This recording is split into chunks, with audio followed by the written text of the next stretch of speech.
Atlet binaan Pemkab Persatuan Binaraga Fitness Indonesia (PBFI) akan melaju ke Porprov Bali September mendatang. Sebanyak 7 orang atlet dipersiapkan dalam beberapa kelas.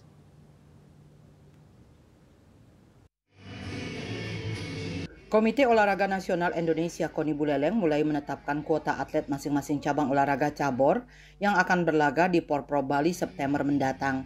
Salah satu cabur yang sudah ditetapkan kuotanya yaitu Binaraga dengan total 7 atlet dan 2 ofisial yang masuk dalam kontingen Buleleng. Ketua Umum Pemprov PBFI Buleleng, Imade Widiase Pasputra bersyukur karena tidak ada pengurangan atlet yang telah ditentukan oleh pihaknya.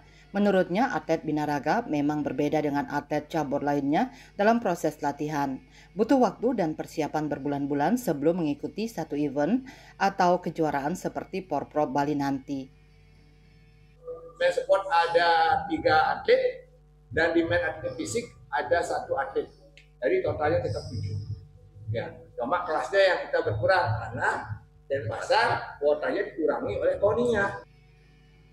Adapun kelas yang akan diikuti adalah kelas 70 kg, kelas 85 kg, Angga Budi Kusuma kelas plus 85 kg, kelas men's spot up to 170 serta ada 2 atlet yang turun di kelas men's spot over 170.